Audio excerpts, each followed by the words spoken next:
important to have a great week of preparation opening in the SEC event against a very good, Florida team. Guys are really well coached. Dan does a great job with them.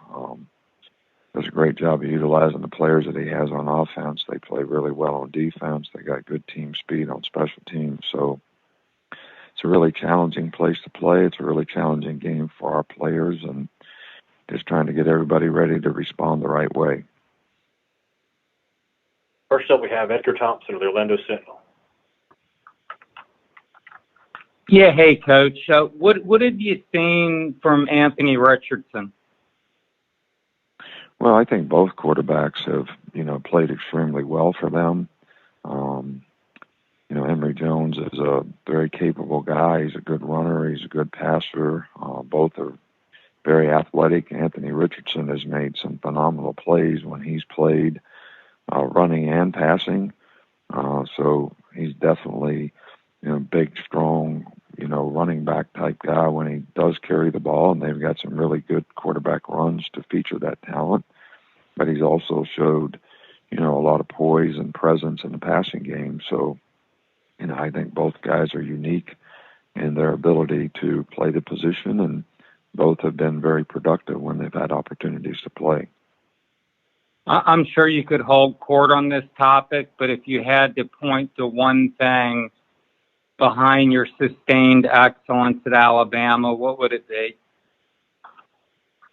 I think probably culture. I think every team has its own personality, but trying to develop a standard and a culture where everybody buys into the principles and values of the organization and respects and trusts those things and respect and trust each other. And, some teams have done that extremely well. Other teams, it's a little bit of a work in progress, but, you lose so many guys each year in college football. It's, like rebuilding every team. So, and we're certainly, working with our players to try to establish that culture that will help us be successful and help them be successful individually.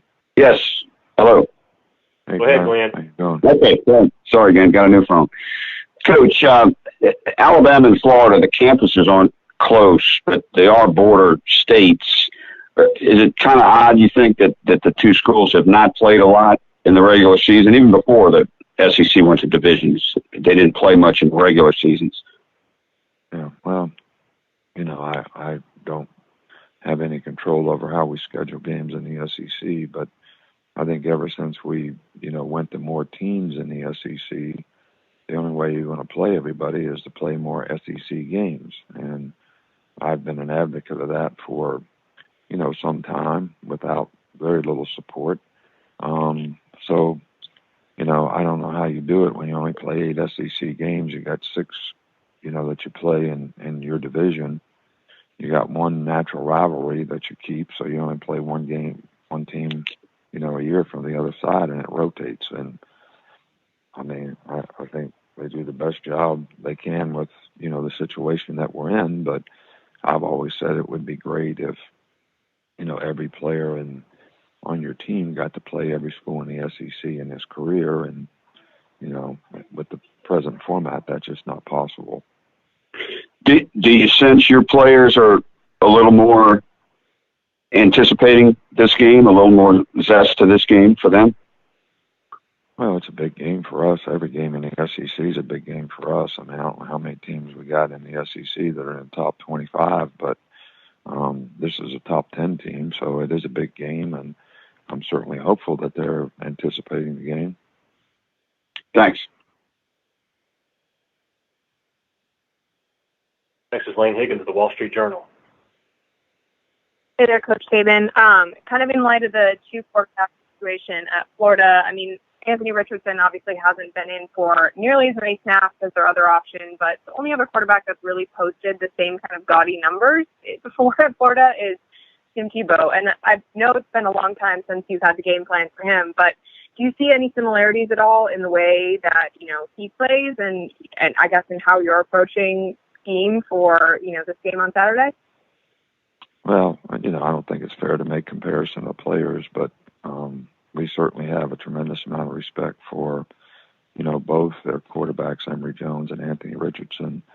I think he probably would have played more plays, but I think he had some kind of injury in the last game, so he didn't get to play as much. But the few plays that he played, he made some outstanding plays, and he's certainly a tremendous weapon, and so is Emory Jones. So, we have a lot of respect for both guys, and if we don't play really disciplined on defense, it'll be difficult to, manage, these guys' skill level.